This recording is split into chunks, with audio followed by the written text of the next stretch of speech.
तर्जुमान दावत इस्लामी हाजी अब्दुल हबीब साहब जी ख़िदमत में असीं कुछ दिलचस्प सवालात हाज़िर कंदासूं। दावत इस्लामी फ़लस्तीन जे लाइ छा कयो आहे? इजिप्ट में फ़लस्तीन एम्बेसी जे अंदर फ़लस्तीन एम्बेसडर की परमिशन के साथ फ़लस्तीनी आवाम के बरकाए ने ऑलमोस्ट 40-50,000 डॉलर असां उड़ा उन्हें कैश डिस्ट्रीब्यूट करिया। पंहिंजी पर्सनल लाइफ बाहे, बच्चा बहन, घर बाहे, कारोबार बाहे, पोइ तव्हां कीअं एतिरो टाइम दीन जे लाइ जो अल्लाह पाक जे दीन जो कम करे तो अल्लाह उनका कम आसान करे। अल्हम्दुलिल्लाह अमीर अहले सुन्नत जो बहुत तारीखी जुमलो है, हर मुखालिफत जो जवाब दीनी काम। साइम सदाएं करी मथे सिन सुकार, दोस्त मिठा दिलदार आलम सब आबाद करें। तू हबीब तू तबीब तू दर्दन जी दवा, तू हबीब तू तबीब तू दर्दन जी दवा, जाने मुंहिंजे जिया में आज़ार जा अनवा, साहिब डे शिफा मियाँ मरीज़न खे। नबी रहमत, शफ़ी उम्मत, ताजदार रिसालत, माह नबूवत, ख़ातमुन नबिय्यीन मोहम्मद मुस्तफ़ा अहमद मुजतबा सल्लल्लाहु ताला अलैहि व आलिहि व बारक वसल्लम इरशाद फ़रमाइनि था, जंहिंजो मफ़हूम आहे, तव्हां पंहिंजूं मजलिसूं मूं ते दुरूद पढ़ी करे संवारींदा कयो, अव्हांजो दुरूद ॾींहुं क़यामत तव्हांजे लाइ नूर थींदो। सल्लू अलल हबीब सल्लल्लाहु ताला अला मुहम्मद। अल्हम्दुलिल्लाह रब्बिल आलमीन। अॼु असांजो सिलसिलो जेको शुरू थियण वारो आहे, असां हाज़िर थिया आहियूं तर्जुमान दावत इस्लामी हर दिल अज़ीज़ साईं हाजी अब्दुल हबीब साहब जी ख़िदमत में, ऐं इंशाअल्लाह साईं जिन जी ख़िदमत में असीं कुछ दिलचस्प सवालात हाज़िर कंदासूं। उम्मीद आहे त हीउ सिलसिलो तमामु घणो कामयाबु थींदो। इंशाअल्लाह। अस्सलाम वालेकुम वरहमतुल्लाहि वबरकातुहू। छा हाल आहे तव्हांजो? तव्हां सही हो? माशाअल्लाह, अल्हम्दुलिल्लाह, माशाअल्लाह। शाह अब्दुल लतीफ़ भिटाई रहमतुल्लाहि ताला अलैह सिंध जो सूफ़ी बासफ़ा शाह जे रिसाले में फ़रमाइनि था, अल्लाह जी वाखाण बयानु कंदे, अवल अल्लाह अलीम आला आलम जो धणी, क़ादिर पंहिंजी कुदरत सी क़ाइम आ क़दीम, वाली वाहिद वहदहू राज़िक रब रहीम, सो साराया सचो धणी, चए हमद हकीम, करे पाण करीम, जोड़ूं जोड़ जहान जो। अल्लाह जी हमद खां पोइ नबी सुहिणे सल्लल्लाहु ताला अलैहि वसल्लम जे दरबार में लखें करोड़े दुरूद सलाम। अल्हम्दुलिल्लाह असांजी सिंध जी धरती बुज़ुर्गनि सां आबाद आहे।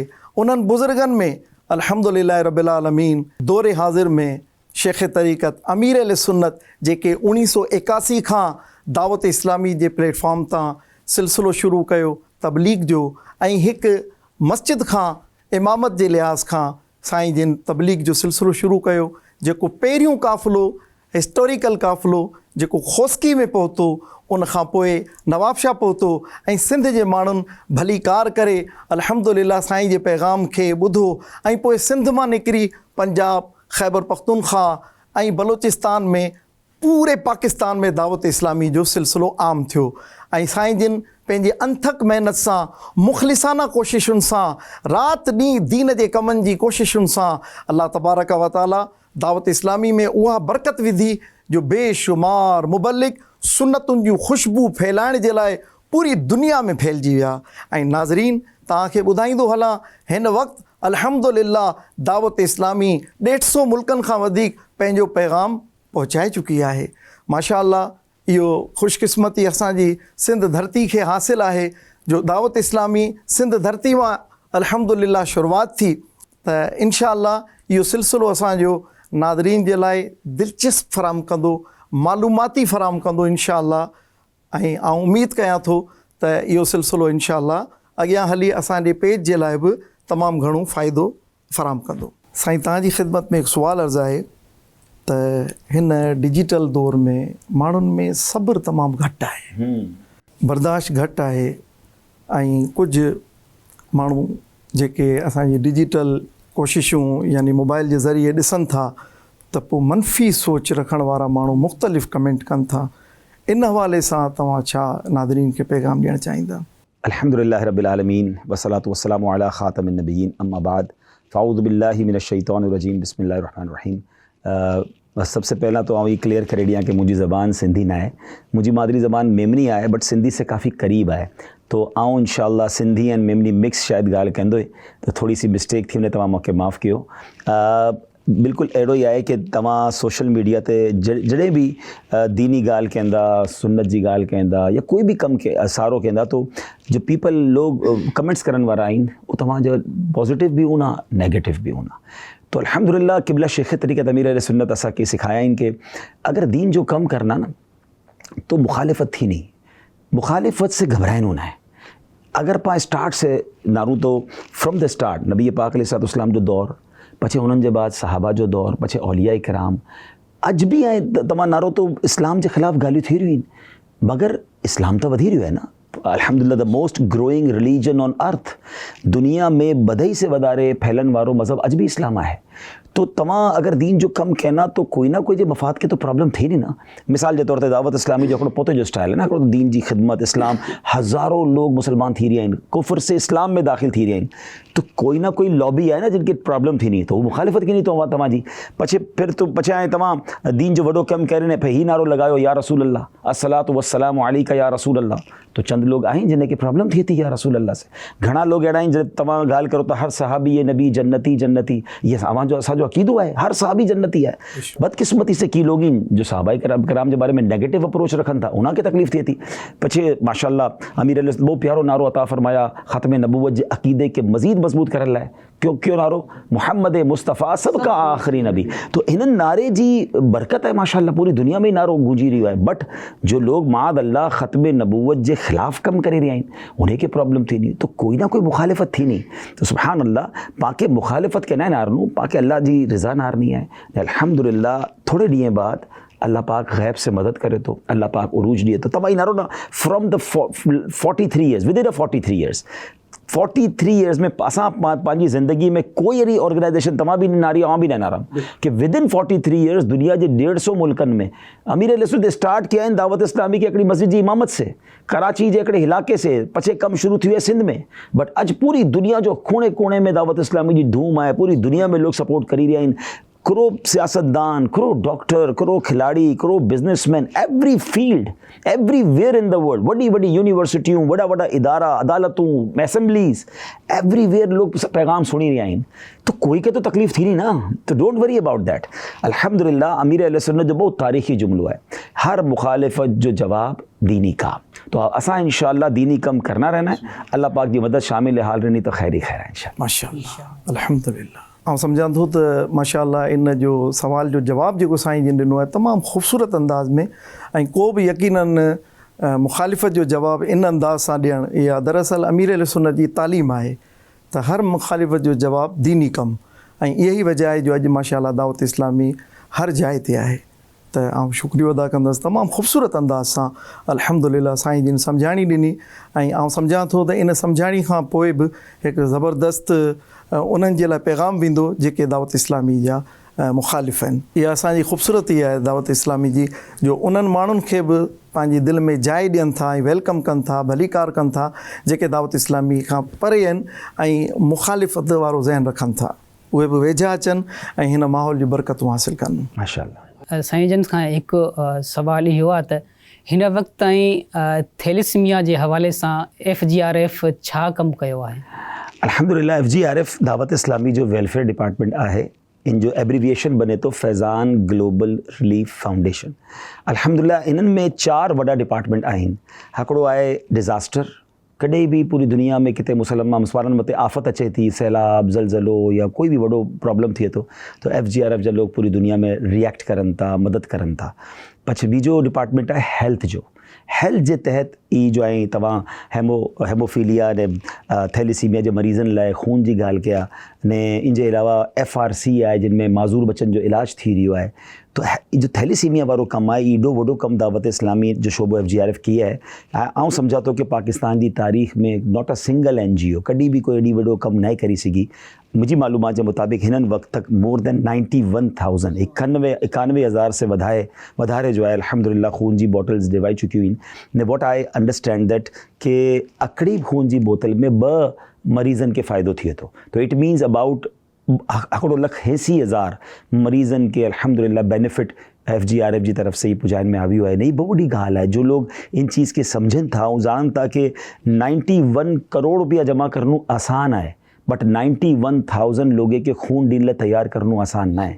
ही फैज़ान आहे अमीर अहले सुन्नत जो, ने लोगनि जो दावत इस्लामी ने FGRF मथे भरोसो आहे कि वो पुत जो खून ॾियनि था। ने ई स्टार्ट थियो वो उन ज़माने में जिन ज़माने में कोविड हो। कोविड टाइम तक लोग ही ॻाल्हाईंदा हुआ कि अस्पताल जे क़रीब बि न वञो, इंजेक्शन लगाइणो न आहे लेकिन जरासीम आहिनि। बट अमीर अहले सुन्नत हुननि वक़्त ऐलान किया कि सरकार अलैहिस्सलाम जी दुखियारी उम्मत लाइ लोग खून ॾियनि ने फ्रॉम दैट डे अॼु तक कंटिन्यू ये कम जारी है।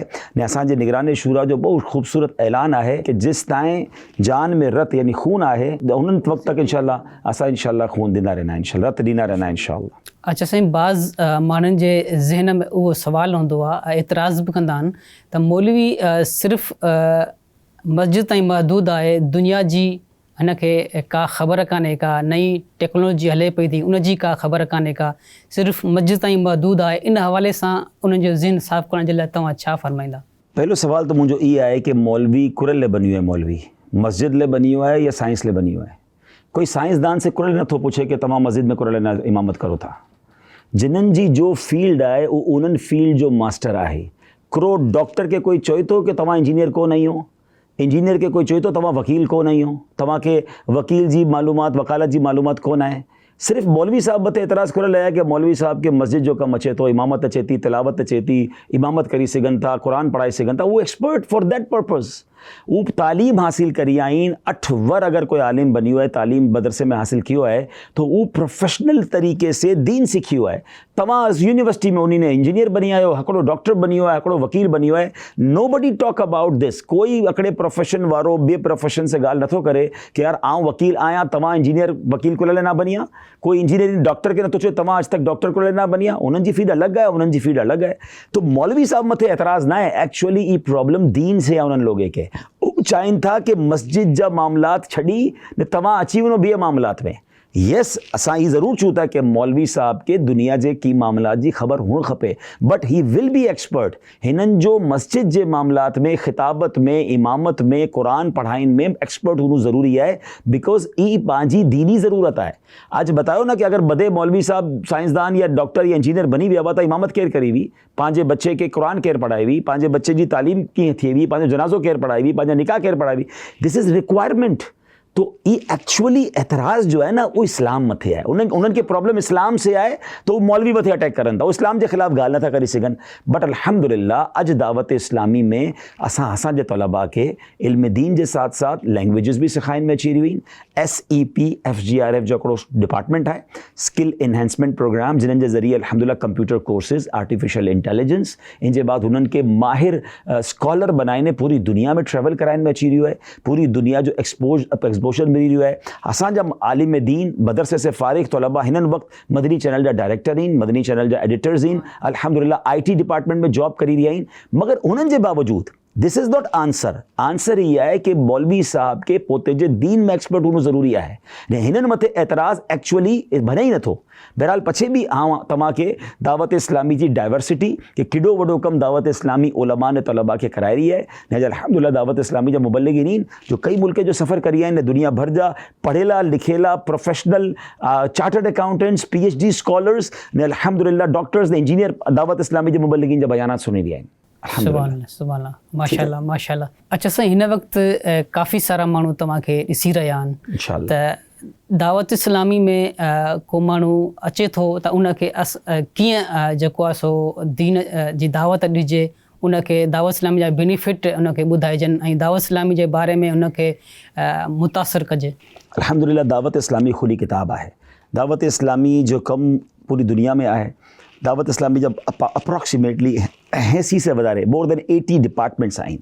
मदरसे से गिनी जामियतुल मदीना जिन्हनि में हाफ़िज़ बनी रहिया आहिनि, कुरान पाक नाज़रा पढ़ी रहिया आहिनि, बच्चियूं आलिम बनी रहिया आहिनि। दावत इस्लामी हज़ारों मसाजिद बनाए रही है। पछे अॻियां वञो त Dawat Islami media, social media, welfare work ऐं तालीम जी तरफ़ वञो त स्कूल, कॉलेज, यूनिवर्सिटी, यानी ऐं नारो के केतिरी डाइवर्सिटी है। एॾो वॾो दीन जो कम अकड़ी अंडर अम्ब्रेला सिर्फ़ दावत इस्लामी करी रही है। तो तव्हां दावत इस्लामी के पहले सर्च कयो, सोशल मीडिया ते असां मौजूद आहियूं, असांजो चैनल मौजूद आहे, ऐं सर्च कयो पे नारो क्यों डिपार्टमेंट है जो दावत इस्लामी में ना है। केॾी वॾी नेकी करण जो मौक़ो आहे। ने कहते ना कि पहला हिकिड़ो टेस्ट करी नारो, टे ॾींहं जो काफ़िलो दावत इस्लामी जे साथ कयो इंशाअल्लाह। जो बि असांखे नारी रहिया आहिनि तव्हांखे इंशाअल्लाह ख़बर पई वञी कि दावत इस्लामी जी बरकत से इंशाअल्लाह दुनिया भी बेहतर थींदी, आख़िरत भी बेहतर थींदी। दावत इस्लामी पाण खे घर में कीअं रहणो आहे घर वारनि साथ उहो बि सेखारे रही आहे, पाण खे सोसाइटी में कीअं रहणो आहे उहो बि पाण खे ट्रेन करी रही आहे। इफ़ वी आर स्टूडेंट तो पाण खे पोइ स्टूडेंट जे साथ कमु कीअं करिणो आहे, अगरि पाण टीचर आहियूं त टीचर स्टूडेंट के साथ किन तरह बिहेव करे, या अगर आप वालिद आहियूं तो वालिद पोते औलाद की तरबियत करी सके। तो औलाद आए तो वालिदैन जो अदब करो है दावत इस्लामी सिखाई रही है। It means each and every aspect Dawat Islami असांजी तरबियत कई रही है। तो अचो दावत इस्लामी साथ मिली ने दीन जो ख़िदमत करूँ था इंशाअल्लाह। अच्छा सर, हिन वक़्तु सोशल मीडिया ते तव्हांखे ॾिसी रहिया आहिनि। सोशल मीडिया मां हिकु सवाल आहे त तव्हां जेको आहे सो एम्बेसीज़ वग़ैरह या वरी ॿाहिरि मुल्क तव्हां बयानात कंदा आहियो, छा तव्हां ऑक्सफोर्ड यूनिवर्सिटी वग़ैरह में भी उते बयान कयो आहे तव्हां? अल्हम्दुलिल्लाह दावत इस्लामी जी बरकत से एम्बेसीज़ हुई या सब जगहों के डिपार्टमेंट्स हैं, कॉलेजेस हैं, यूनिवर्सिटीज़ हैं। अल्हम्दुलिल्लाह साईं भी तालीमी शोबे तालीम जे ज़िम्मेदार आहिनि, इन्हें भी मुझो बयान शायद यूनिवर्सिटी में कया हुआ। तो दावत इस्लामी के हर जगह वेलकम है। अल्हम्दुलिल्लाह पिछले ॾींहुं मिलाद जो इज्तिमा प्लांटेशन सेरेमनी हुई, गवर्नर हाउस में थी कराची में, पछे ओमान एम्बेसी में थी, जिनमें GCC कंट्रीज़ जा कौंसलर जनरल तशरीफ़ गिनिया हुआ, पोते हद से पौधो भी लगाया। अल्हम्दुलिल्लाह दावत इस्लामी जी ख़िदमात के एप्रिशिएट करिया। स्क्रीन ते तव्हांजा नाज़रीन नारी रहिया हुन के बोए बदे तकरीबात ही नारी रहिया आहिनि। पोइ जे बाद असां UK विया यूनाइटेड किंगडम, तो उथे दावत इस्लामी जो डिपार्टमेंट ऑफ UK शोबे तालीम हुन अरेंज किया प्रोग्राम इन ऑक्सफोर्ड यूनिवर्सिटी। तव्हांखे ख़बर है दुनिया जी टॉप लेवल जी यूनिवर्सिटी है।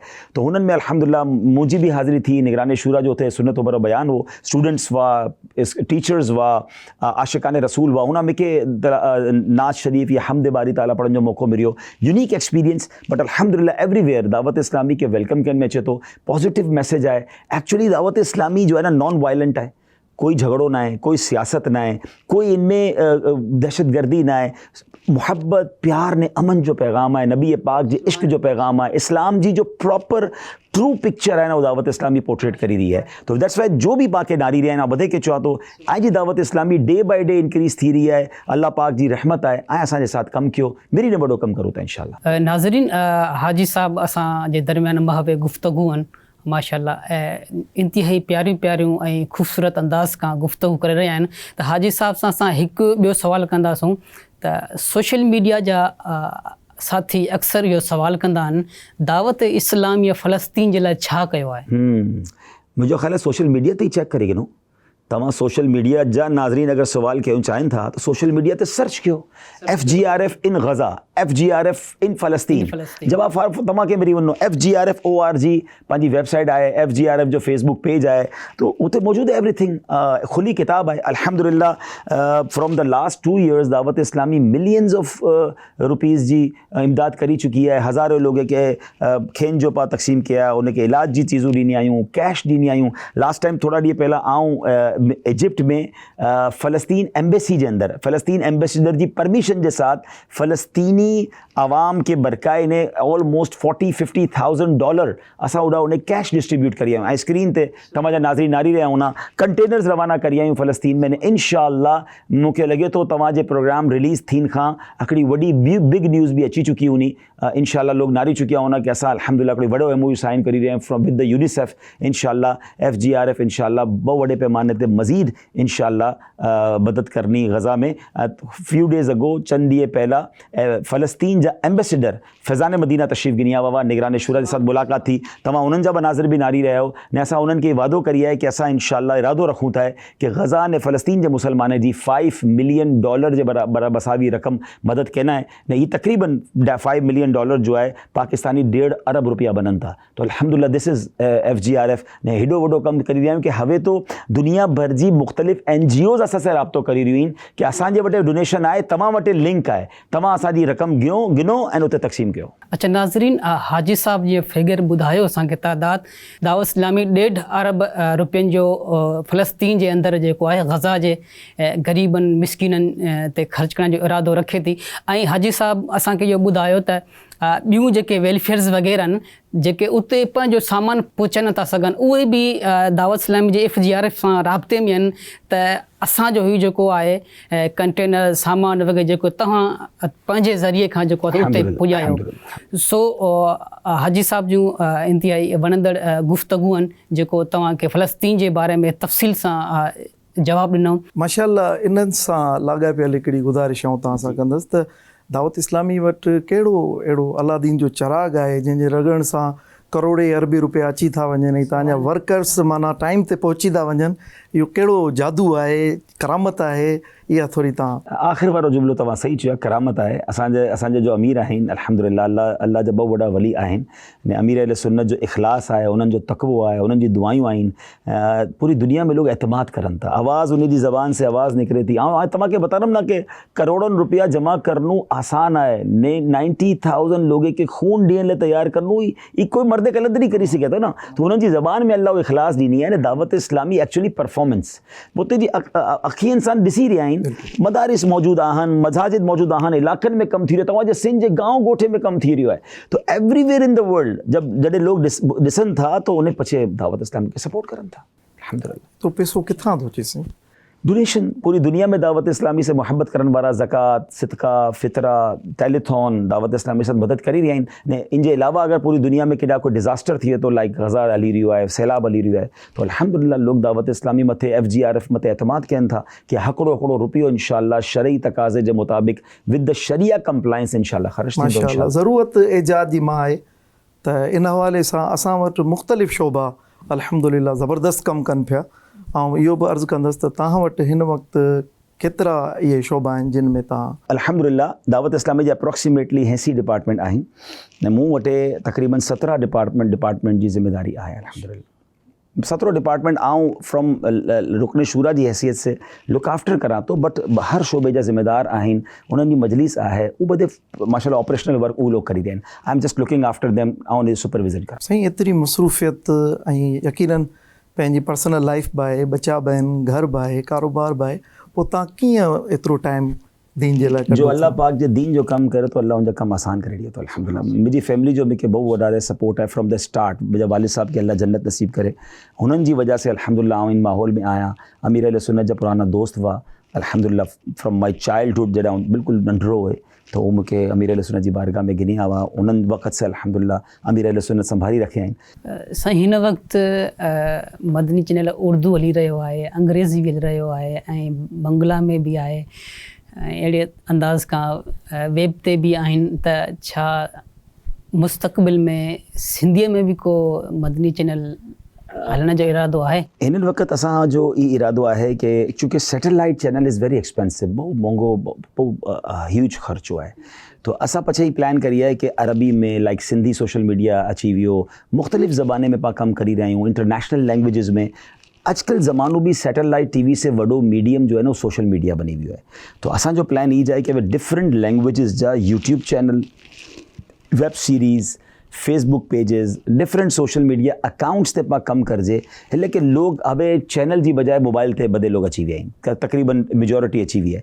तो कोड़ा लेना पा पोते जो कम इंते गिनी अचे तो थिंग्स बिकम मोर ईज़ियर। तो माशाल्लाह यू आर वर्किंग, आए बहुत सारो करी रहे हो। सिंधी दावत इस्लामी सिंधी इज़ ग्रोइंग माशाल्लाह। मज़ीद प्रोग्राम्स अचना, मज़ीद थी सके तो इन फ्यूचर यूट्यूब ते कोई डेली ट्रांसमिशन शुरू करे ॾियो कि 2 आवर्स 3 आवर्स वी गो इन सिंधी लैंग्वेज, तो बहुत ज़बरदस्त थी वंदो इंशाअल्लाह। अच्छा, हिकिड़ो ख़ूबसूरत सुवाल तव्हांजी ख़िदमत में, छो त रबीउल अव्वल जो भलारो महीनो आहे, पाण करीम अलैहिस्सलाम जी 1500 जश्न विलादत, इहा कुझु माण्हुनि जे लाइ हिकिड़ी माना ख़्वाब हो। बहरहाल दावत इस्लामी पंहिंजे अंदाज़ सां ज़बरदस्त कमु करे ॾेखारियो वर्ल्ड लेवल ते हिस्टोरिकल अंदाज़ में। पर पुछण जी ॻाल्हि इहा आहे त आम माण्हू सोचीनि पिया त 1447 सने हिजरी हले पई, हीअ 1500 जी जेकी ॻाल्हि पिया कनि, त इहे 53 साल प्लस छा जा आहिनि? सुभान अल्लाह, गुड क्वेश्चन। तव्हांजे सवाल में ई तव्हांजो जवाबु मौजूदु आहे। 1447 सने हिजरी वॉट सने विलादत तो न है ना, सने हिजरी। 1447 साल थिया आहिनि नबी पाक जी हिजरत खे। फ्रॉम मक्का टू मदीना नबी पाक जॾहिं हिजरत कया हुआ, हुननि तारीख़ से ई कैलेंडर शुरू थियो आहे। तो इन्हनि जो मतिलबु ई थियो कि 1447 साल थिया आहिनि हिजरत के। हिजरत जे वक़्तु नबी पाक जी उम्र मुबारक 53 साल हुई। तो हुण हाणे 53 ने 1447 के प्लस कयो त तव्हांजो जवाब अची वञो कि अल्हम्दुलिल्लाह विलादत मुस्तफ़ा अलैहिस्सलाम के 1500 साल पूरा थी विया आहिनि। माशाअल्लाह। अच्छा साईं, वो 1500 साला जश्न विलादत दावत इस्लामी कहिड़े अंदाज़ खां मल्हायो? हू भी सोशल मीडिया वारा पोते सर्च करनि अल्हम्दुलिल्लाह। ऐं हिकिड़ी झलक ई बता रहा तो कि दावत इस्लामी जो जीअं भाउ तारुफ़ कराया 150 ममालिक वधीक पैगाम पुॼी वियो आहे अल्हम्दुलिल्लाह। बट ही ममालिक आहिनि, अगरि तव्हां शहरनि जी ॻाल्हि करो त हज़ारों बनी वञा, न विलेज जी ॻाल्हि करो तो शायद लखों बनी वञा। तो ईच एंड एवरीवेयर दुनिया में जिड़ा जिड़ा अल्हम्दुलिल्लाह आशिकान रसूल रहनि था, हर तरफ़ मिलाद मनाइण में आबो आहे, जुलूस मिलाद, इज्तिमाए मिलाद, केॾा चरागो थी वियो आहे, परचम लॻी आहिनि। ऐं ख़ाली मुंहिंजी सफ़र जी ॻाल्हि कयां तो ही 12-15 ॾींहं में 5 ममालिक जो सफ़र कयुमि इन 1500 साला मिलाद में। इनमें 2 बर्रे आज़म आवा, हिकिड़ो यूरोप में बीजो अफ्रीका। हाँ इधर यूरोप हिकिड़ो खूणो दुनिया जो ने Africa is different part. But अल्हम्दुलिल्लाह बदे से पहला आऊं वियो जर्मनी, इन जर्मनी फ्रैंकफर्ट के करीब में पंहिंजे जुलूस मिलाद निकिरियो। नाज़रीन तव्हांजा इन वक़्तु मनाज़िर जर्मनी जी नाज़रीन ई जर्मनी जो जुलूस आहे, ना मुंहिंजो दड़ो या सखर जो ना। इन वक़्तु रात में जर्मनी जी सड़कें ते आशिकान रसूल मौजूद आहिनि, हथ में परचम आहिनि, न मरहबा या मुस्तफ़ा जा नारा आहिनि। वेरी नेक्स्ट डे अगले ॾींहुं आऊं जर्मनी से पुजियो स्पेन। स्पेन जे शहर बार्सिलोना जो नाज़रीन तव्हां इन वक़्तु स्क्रीन ते मिलाद इज्तिमा नारो ने तादाद नारो अवाम जी। वेरी सेकेंड थर्ड डे आऊं पुजियो इटली। इटली जो शहर है बिलोनिया, हज़ारों जी तादाद में आशिकान रसूल जुलूस मिलाद में मौजूद आहिनि। स्टेडियम जे अंदरि इज्तिमा थी वियो, तव्हांजा नाज़रीन नारी रहिया आहिनि, तारीख़ जे साथ नारी रहिया आहिनि। हिननि जे बाद फ्रॉम इटली अगर थोड़ो जो ट्रैवलर हूंदा उन्होंने ख़बर आहे कि केॾो वॾो ट्रैवल वो कि इटली से तंजानिया दारुस्सलाम तकरीबन मुझे ख्याल है कि अगर कंटिन्यू फ्लाइट हो 12 घंटे की फ्लाइट हाँ स्टॉप ओवर करीने वियो। तो तंजानिया में दारुस्सलाम में इज्तिमा नाज़रीन तव्हांजा स्क्रीन ते ही नारी रहिया आहिनि। पछे उन्हनि जे बाद आऊं वियो केनिया। कीनिया जो शहर है मंबासा। 12 रबीउल अव्वल जी रात से पहला माशाल्लाह दोपहर में या नारी या दोपहर में जो जुलूस मिलाद है मंबासा में। अफ्रीकन आशिकान रसूलीन परचम हथ में इन हिननि में अक्सरियत जो अफ्रीकन है नारी आयो स्क्रीन थे ई नाज़रीन ई तलबा इन दावत इस्लामी जे मदरसतुल मदीना जामियतुल मदीना अफ्रीका कीनिया जा अल्हम्दुलिल्लाह। हुननि जे बाद आऊं पुॼी वियो नैरोबी ने अल्लाह जी रहमत से हिननि फेरी 1500 साला जश्न विलादत जो सुबह बहारा जो टाइम हाँ अल्हम्दुलिल्लाह मंबासा कीनिया में गुजारम। कुरो रूहानी मंज़र वो ओॾा सड़कूं सजेली वियूं, परचम हथ में बा, अहिड़ो लॻी रहियो कि पूरो शहरी रोड ते आहे ना। तो कहना निसार तेरी चहल पहल पर हज़ार ईदें रबीउल अव्वल सिवाए इब्लीस के जहां में सभी तो खुशियां मना रहे अल्हम्दुलिल्लाह। माशाअल्लाह, कमाल कमाल जो तव्हां जवाब अता फरमायो। अच्छा हिकिड़ी गुज़ारिश तव्हां सां इहा हुई त नाज़रीन ॿुधणु चाहिनि था, दिलचस्प हिकिड़ो सुवाल बि आहे। हिकिड़ी त ख़ूबसूरती अलाह जी तरफ़ां आहे ऐं माण्हू ख़ूबसूरत हुजे, तारीफ़ बि दिलि चाहींदी आहे मुंहिंजी थिए। पोइ हेतिरा माण्हू तारीफ़ कनि, हथ पेर चुमनि ऐं अक़ीदत में उथी बीहनि, त उन वक़्तु पंहिंजी कैफ़ियत खे माण्हू कीअं संभाले सघे? ये वेरी बहुत मुश्किल सवाल है। ऐं मुझे दुआ करो कि वाकई अहिड़ो ज़रूर है कि जॾहिं तव्हांजी तारीफ़ थिए तो शैतान हमलो करे थो। अमीर अहले सुन्नत तरबियत फरमाया आहिनि कि इंसान खे फुलनो न आहे, आजिज़ी इख्तियार करनी है। जो कि तारीफ़ आहे अल्लाह पाक अगर हुसन ॾिनी आहे, शोहरत ॾिनी आहे, इज़्ज़त ॾिनी है, रब जी तरफ से आहे।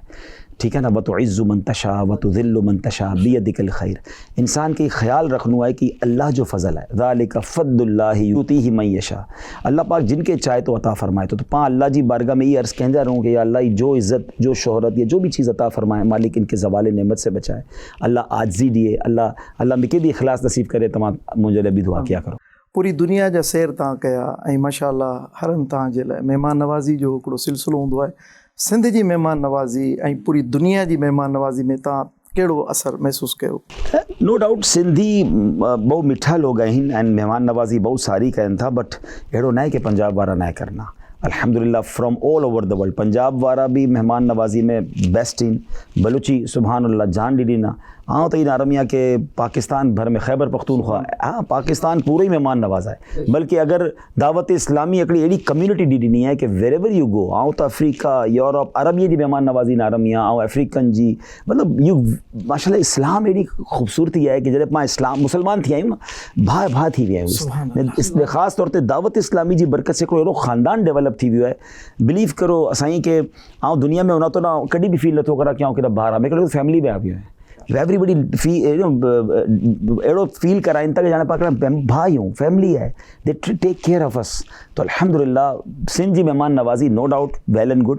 बट मुसलमान जिड़ा भी इन माशाल्लाह बहुत प्यार ॾींदा। पैदाइश जो जेको मक़ाम हूंदो आहे त फितरी तक़ाज़ो आहे त पंहिंजी मिटी सां पंहिंजे वतन सां प्यार हूंदो आहे। अहिड़ो जाए तव्हांजी पैदाइश अल्हम्दुलिल्लाह माशाल्लाह मुंहिंजी कराची में पैदाइश थी आहे, मुंहिंजे वालिद जी पैदाइश बि कराची में आहे। अल्हम्दुलिल्लाह। सिंध में केतिरनि बुज़ुर्गान दीन जे मज़ारात ते तव्हांजी हाज़िरी थी आहे? एग्जैक्टली काउंट त न कयो, मगर तव्हां ॼाणो था की मुंहिंजो शौक़ु आहे मज़ारात औलिया, त हुननि जो मुंहिंजो हिकिड़ो सिलसिलो बि वो मज़ारात औलिया फैज़ान औलिया, हुननि जी बरकत से या सिंध जा पूरे पाकिस्तान जे मज़ारात जी ज़ियारत, हुननि जी रिकॉर्डिंग बधे अल्हम्दुलिल्लाह मकली थी वियो, त अब्दुल्ला शाह साहब बि थी विया, त लाल शहबाज़ कलंदर थी विया, कराची जा जो मज़ारात आहिनि अल्हम्दुलिल्लाह, तो अब्दुल्ला शाह साहब बि, तो उन बधे मज़ारात जी रिकॉर्डिंग ने उन्हनि जे साथ उन्हनि जी सीरत बि बयानु करण जो मूंखे मौक़ो मिलियो। तो जो नाज़रीन तव्हांजा शौक़ीन आहिनि औलिया कराम जी सीरत ॿुधाइणु चाहिनि था, नारनु समझणु चाहिनि था, तो यूट्यूब ते मौजूदु आहे सिलसिलो फैज़ान औलिया, हुननि खे नारनि इंशाअल्लाह। हिकिड़ो आख़िरी सवाल तव्हां सां अर्ज़ु कंदुसि। शेख तरीक़त अमीर अहले सुन्नत खे तव्हां वेझो ॾिठो आहे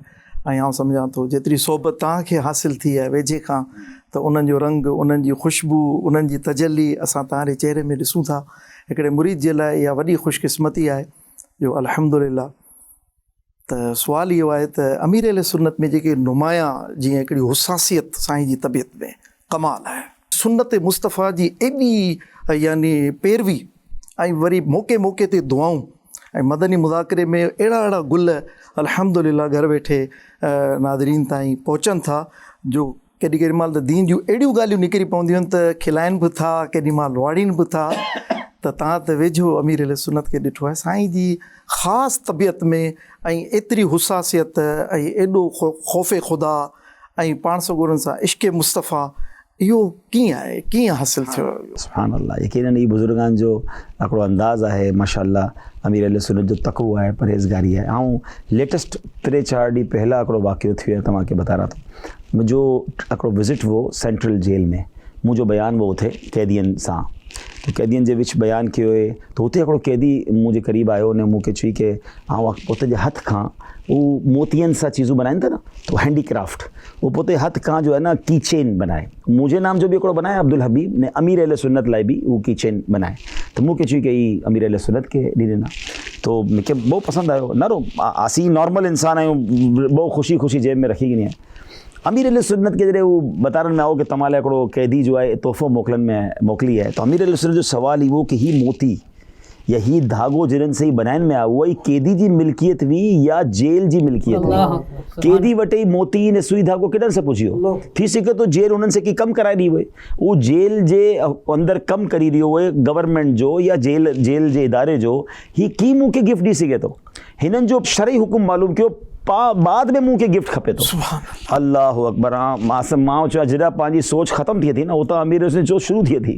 तो ही फैज़ान है माशाल्लाह, असांजी बि तरबियत थी रही आहे। अच्छा, कमाल जी ॻाल्हि इहा आहे त उन्हनि जी हुसासियत सिर्फ़ु उन्हनि जी ज़ात ताईं महदूद न आहे, ख़ौफ़े ख़ुदा आहे त उन्हनि जी ज़ात ताईं महदूद न आहे, इश्क़ मुस्तफ़ा आहे त उन्हनि जी ज़ात ताईं महदूद न आहे, बल्कि लखे माण्हुनि ताईं तरबियत ऐं निगाह वली में वो तासीर देखी वारे शहर जे मुतरादिफ बदलती करोड़ों की तकदीर देखी।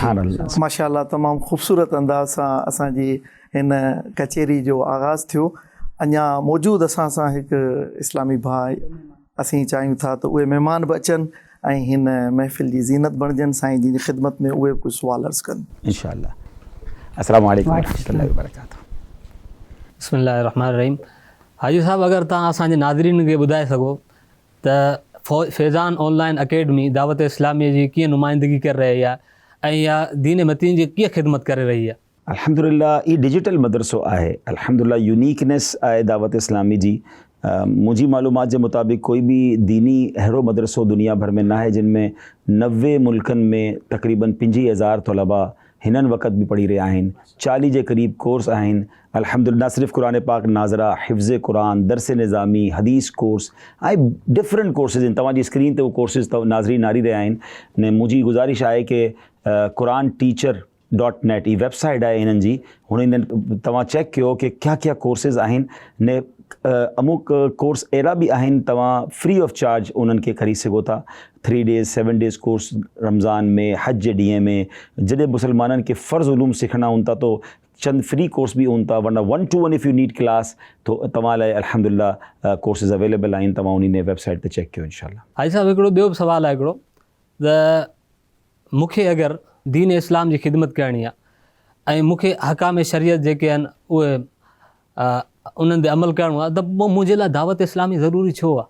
ऐं दावत इस्लामी में अची करे ई दीन इस्लाम जी छो ख़िदमत कयां? ऐं न्यूट्रल रही करे सघां थो। तो करो असांजो कोई दावो ना है कि each and everybody must come इन दावत इस्लामी। दावत इस्लामी तो चाहती ही कि असां से सिखी कि नो कम की कयो है तो कम कयो, तव्हांजी फैमिली के नेक बनायो, तव्हां नेक थी वनो, तो बदे बली दीन जो कम करना। मुझे अपनी और सारी दुनिया के लोगों की इस्लाह की कोशिश करनी, ई दावत इस्लामी जो मदनी मकसद है। तो तव्हां अल्हम्दुलिल्लाह दावत इस्लामी जे बग़ैर भी अगर दीन मतीन जी सुठी ख़िदमत करे सघो था तो सुभान अल्लाह। घणी तंज़ीमूं सुन्नी आशिकान रसूल तंज़ीमूं आहिनि, असांजो प्यार है उन्हनि सां, उलमाए किराम सां प्यार है, उन्हनि जे मुरीदनि सां प्यार है। शेख तरीक़त फरमाइन था, मुझको ए अत्तार सुन्नी आलिमों से प्यार है, इंशाअल्लाह दो जहां में अपना बेड़ा पार है। असां तो दुआ कयूं था अल्लाह जो दीन जी ख़िदमत करे अल्लाह वधीक तरक्की ॾिए, कोई प्रॉब्लम न।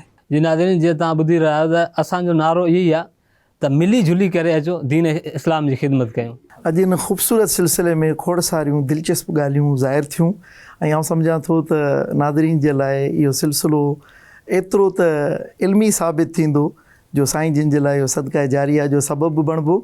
आख़िर में इहा ॻाल्हि बि आउं नाज़रीन सां वंडींदसि त साईं जिन सां असांजो पहिरियों जेको इंटरव्यू थियो हो, साईं जिन जे घर में ई असांखे इहा सआदत हासिलु थी, तबरुकात जी ज़ियारत सां असां पंहिंजियूं अखियूं थधियूं कयूं। उहा रुहानियत अॼु असां पंहिंजे वजूद में महसूसु कयूं था ऐं इन ॻाल्हि खे तक़रीबन 2-2.5 साल तक़रीबन थी चुका आहिनि। अॼु वरी असांखे हिकिड़े खुलियल कचहरी वारे अंदाज़ में साईं जिन इजाज़त ॾिनी ऐं पंहिंजे एतिरे क़ीमती वक़्त मां कुझु वक़्तु कढी दावत इस्लामी सिंधी सोशल मीडिया जे लाइ इहो मौक़ो फ़राहम कयनि ऐं खोड़ सारियूं ॻाल्हियूं साईं जिन सां असां कयूं। ऐं साईं जिन खे असीं इहो बि अर्ज़ु कंदासीं त नेक्स्ट कंहिं ॻोठ में खुलियल मैदान में जंहिंखे आउटडोर रिकॉर्डिंग चइबो आहे, उते बि सकाफ़ती रंग हुजे ऐं मज़ीद जेके शयूं असां हिते स्टूडियो में गॾु नथा करे सघूं उहे टोटल उते गॾु कयूं त जीअं असांजे नाज़रीन जे लाइ खुराक बि खाना है न, सिंधी जी लस्सी बिल्कुलु। साईं सिंधी पलो चइबो, मच्छी चइबी, साग चइबो, बाजर जी मानी चइबी, उहे सभु सिलसिला उन में शामिल त पूरो हुनु खपे न इंशाल्लाह। त तव्हां इंशाल्लाह सिंधी ज़हनी आज़माइश लाइ असां इंशाल्लाह ट्रेवल कंदा त इंशाल्लाह पे उपर असां इंशाल्लाह ॻाल्हि कंदा। अल्हम्दुलिल्लाह आउटडोर रिकॉर्डिंग साईं जी हिकिड़ी इनकलाबी ऐं तारीख़ी नात जंहिंखे लखे माण्हुनि अल्हम्दुलिल्लाह पसंदि कयो, नूर वारो आयो आहे, नूर खणी आयो आहे, तमामु ख़ूबसूरत अंदाज़ सां। ऐं साईं जिन खे गुज़ारिश कंदसि त नेक्स्ट असांखे कुझु टाइम अता कनि ऐं इन ई अंदाज़ सां कुझु कलाम सिंधी में। अच्छा, साईं जिन जी इहा ख़ासियत आहे जो माशाअल्लाह क़ुरान शरीफ़ जो तर्जुमो कंज़ुल ईमान ऐं सिरातुल जिनान तफ़सीर सां गॾु कमाल आहे। ऑडियो में अल्हम्दुलिल्लाह रिकॉर्ड करायो आहे ऐं गॾोगॾु हींअर तफ़सीर जो सिलसिलो बि जारी आहे। ऐं उनखां पोइ आला हज़रत इमाम अहले सुन्नत शाह इमाम अहमद रज़ा ख़ान रहमतुल्लाहि ताला अलैह जो मजमू इश्क़ व रसूल जो जेको साईं जिन हदाई के बख़्शिश माशाअल्लाह उहो मुकम्मल तशरीह सां मुकम्मल ना उन्हनि जा मेजॉरिटी कलाम जो अक्सर कलाम अल्हम्दुलिल्लाह उन जी घणाई उन जो अक्सर हिसो साईं जिन नात जी सूरत में तरन्नुम जी सूरत में पोइ तशरीह सां गॾु रिकॉर्ड करायो आहे। इन ई मां असांखे हिकिड़ी रोशनी मिली त छो न असां बि शाह जो रिसालो जेको पूरी दुनिया में मशहूरु आहे, उन ते PhD बि थींदी आहे, उन ख़ूबसूरत शाह जे रिसाले खे बि रिदम में यानी नात वारे अंदाज़ में पढ़ी पोइ उन जी तशरीह पंहिंजे नाज़रीन ताईं पुॼायूं त इंशाअल्लाह तमामु घणी ख़ूबसूरत इहा असांखे सआदत हासिलु थींदी। आख़िर में साईं जिन खे हिकिड़ी गुज़ारिश कंदसि त छो त सिंधी ॿोली हुजे ऐं उते शाह अब्दुल लतीफ़ भिटाई रहमतुल्लाहि ताला अलैह जो ज़िक्र न हुजे, शाह जे रिसाले जो ज़िक्र न हुजे, शाह जे के शेर जो ज़िक्र न हुजे त उहा अनकम्पलीट आहे। इन पंहिंजी पूरी कचहरी खे इन्हनि लफ़्ज़नि सां त असीं गुज़ारिश कंदासीं त साईं हाजी अब्दुल हबीब साहब पंहिंजी ख़ूबसूरत आवाज़ में शाह अब्दुल लतीफ़ भिटाई रहमतुल्लाहि ताला अलैह जे शाह जे रिसाले मां मुंतख़िब मोती जेके शेर जी सूरत में चवंदा त इंशाअल्लाह असांजो सिलसिलो मुकम्मल बि थींदो ऐं ख़ूबसूरती सां मुकम्मल थींदो। साइम सदाएं करी मथे सिन सुकार, दोस्त मिठा दिलदार आलम सब आबाद करें, तू हबीब तू तबीब तू दर्दन जी दवा, तू हबीब तू तबीब तू दर्दन जी दवा, जाने मुंहिंजे जिया में आज़ार जा अनवा, साहिब ॾे शिफ़ा मियाँ मरीज़न खे। आमीन सल्लु अलल हबीब सल्लल्लाहु तआला अला मुहम्मद सल्लल्लाहु अलैहि वसल्लम। माशाअल्लाह। शाह साहब जी हिन दुआ ते असां तव्हां सभिनी खां इजाज़त वठंदासीं। हाजी अब्दुल हबीब साहब जूं लख महिरबानी, लख कुर्ब। तव्हांजी महिरबानी, तव्हां आया असांखे मौक़ो ॾिनी, अल्हम्दुलिल्लाह। जज़ाकल्लाह। मुंहिंजी सिंधी जी ग़लतियूं माफ़ कंदा, जज़ाकल्लाह। सिंधी सोशल मीडिया दावत इस्लामी खे लाइक कयो, शेयर कयो ऐं सब्सक्राइब कयो। Social media Sindhi Dawat Islami platforms के लाइक्स फॉलो शेयर कयो सब्सक्राइब कयो।